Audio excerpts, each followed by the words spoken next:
silkies to hatch for a little while, and we kind of caught one. He's currently unzipping, which means he's going around the egg and he's poking holes in the egg so that he can push and break through. And while we're here, I was just going to share, so we've got two others that have already hatched. Let's see, like there's one of them. He's in there somewhere. There's a black one and a gray one. We hatch out the silkies on an order basis, so if you're ever interested in them, or ducks or guineas, let us know. We'd be happy to hatch some out for you. The silkies have had the lowest hatch rate so far, and so we've been experimenting with them a little bit with each time we go to hatch them. And this time we did a we did a dry hatch and a staggered hatch, which means that we didn't really do anything to the humidity, although I did take some sponges and we put them in once a day, which brought the humidity up to about 45%, but only for a couple hours, and then it would go back down. I did that for the first couple weeks, and then I just decided to let it go on a dry hatch, which means I decided not to touch the humidity anymore, and it held its own about 21% humidity-wise. And it seemed to work, so I actually did not do anything. I put a little bit of water in the bottom of the incubator to keep the humidity up while they're hatching, just a little bit, and only really raised it 1% though. But I think that's okay because we've already had 2 hatch and zip. This is already better progress than in the past. We have 10 that have developed out of 12 eggs. The other 2, I'm not really sure what happened with them. They kind of died early on during incubation. So I threw those out. So we have 10 out of 12. I think that about 5 of them will hatch today, because we also did the staggered hatch, which means I put 7 in the incubator after 1 week of collecting, and I kept them rotating. And I think that 2 of those died, which is why I'm saying we'll probably have about 5 today hatch out.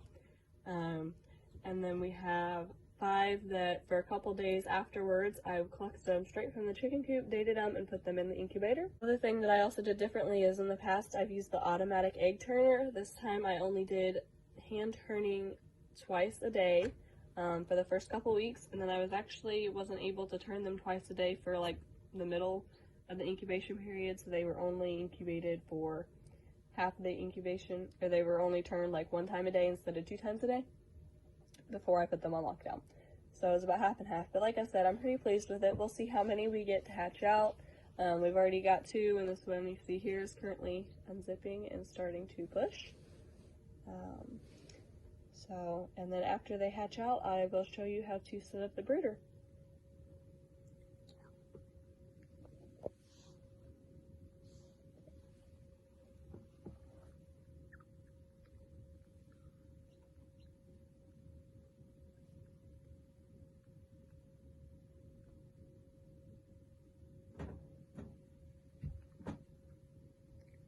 The other chicks is running around.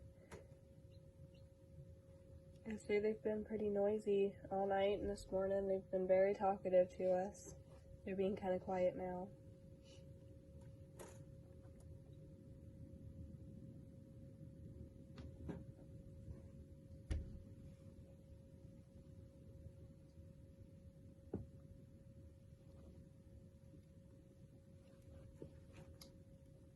Here he comes. He got its wing out.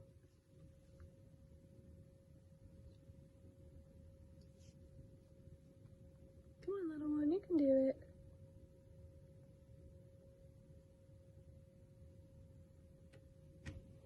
Hatching is really hard work with them. So when they're unzipping, it starts out, they have to pip, which means they poke through and into the air cell.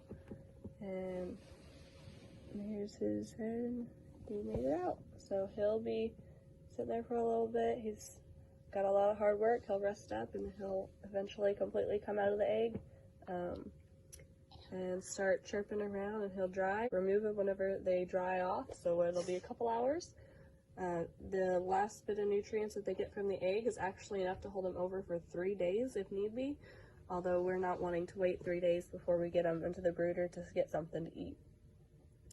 But like I was saying a minute ago, to start the hatching process after the chick develops, they'll actually pip through into the air cell, And then that air will last them about 12 hours. Sometime within that 12 hours, they will pip into the outside of their shell, which is the most common one that everybody refers to as a pip, and they see. And then they might stay like that for anywhere between an hour to a couple, like 12 hours, however long they need to feel like they're ready to, and they've completely finished absorbing the yolk and can make it out of the shell. So as long as the humidity stays pretty consistent and the incubator isn't open too much, they won't get stuck into the shell. There's another chick over there. So thanks for watching, and we will see you down there in the setting up the brooder in a little bit. Hey, so we're back here. We're going to be setting up the brooder. So normally what I do is I put in the brooders, I have these country flakes. I'll put these down. These are nice and absorbent. It's just to obviously get the manure, and it's good bedding for them. We have this food here. It's for chicks between 0 to 14 weeks old. We have a small bag of it because we will not be keeping these chicks for a very long time. We do, like I said earlier, we do an order-based system. This is how we hatch out our chicks. So we have somebody that wanted these silky chicks, and as they're hatching out, they're gonna be in here, and we'll put the food in here and let them eat. And then we'll also use these electrolytes and probiotics. We'll start them on these. We mix these both packets, we'll mix them together into a gallon of water, and then we'll pour it in here. This is their water. So, oh, and we have the heat lamp, which is very important to keep the chicks plenty warm. So we'll go ahead and get started setting it up. Oops. So, take these out and put a thick layer of the shavings down first. Let me grab the scissors.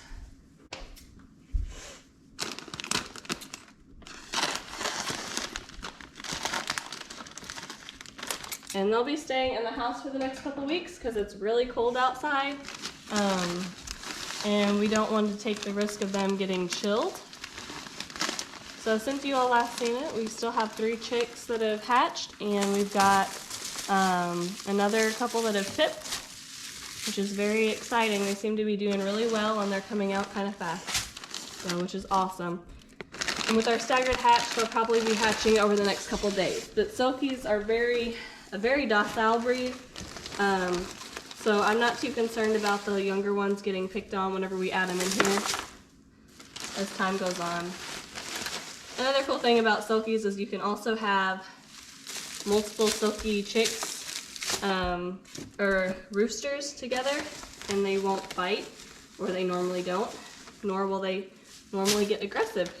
So we actually have a couple of roosters and a couple hens up there, which is why we can't put a whole lot of eggs in the incubator at once. We've only got a total of 4, 2 roosters and 2 hens. We've got black and splash, seem to be our most common colors that are hatched out. Occasionally we'll get white. So let me add a couple more handfuls of shavings, and then we'll pour the food into the food container and get that ready, and then I'll fill up their water. And then I'll have to mix up the probiotics and electrolytes in a little bit. The probiotics and electrolytes are for, the electrolytes help them to stay hydrated, and then the probiotics give them a good boost. They're kind of like vitamins for us. They give them a good boost in their immune system, which is pretty good for chicks especially. The ducks, it's more important to have electrolytes on hand. I haven't had any problems related so much to them needing the probiotics as much normally. So I'll go ahead and fill this up now. So when we pour that into here, it'll actually, for the most part, fill this up. So I'm going to go ahead and get some food in here too. That way it stays full a little bit longer.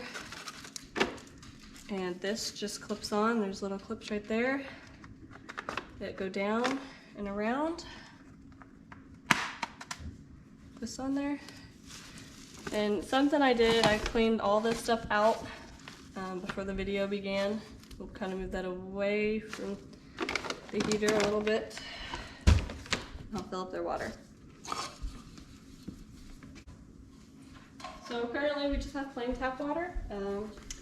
And like I said, I'll mix it up in just a little bit and it'll turn the water an orange color. This is 1 quart.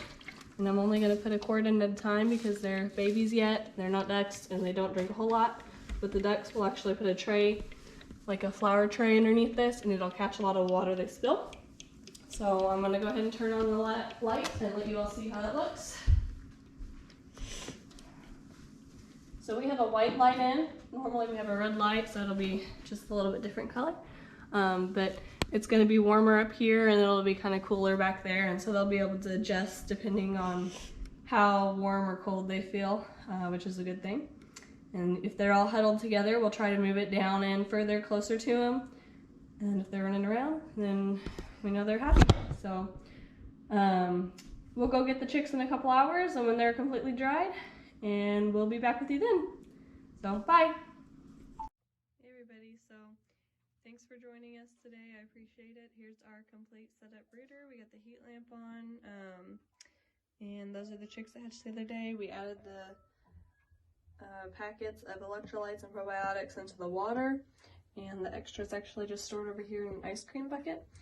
Gotta love those extra ice cream buckets. They are great for repurposing and reusing.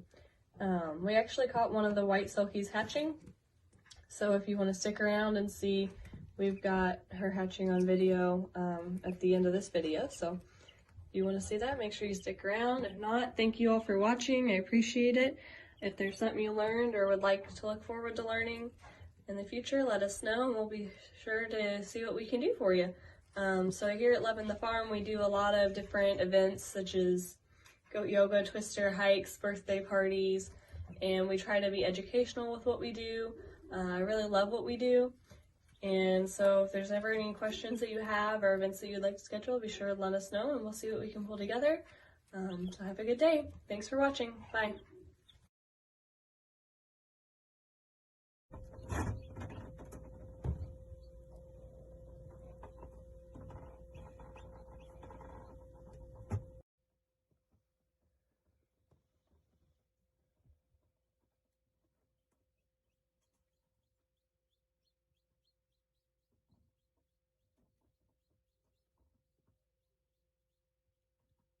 So they're all congratulating him into the world.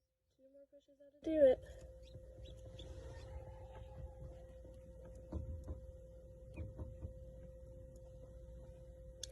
And that'll make our grand total 5 for today. And because I did a staggered hatch, I'm expecting the last couple to come out over the next couple days, but not today.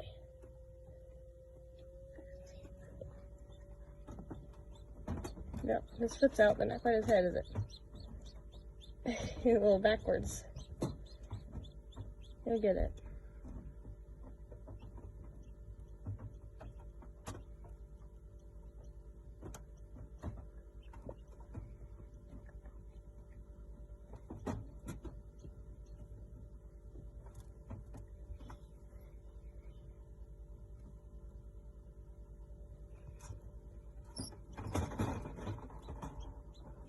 Hey, there's his head. So, that's it. So he got to hatch out and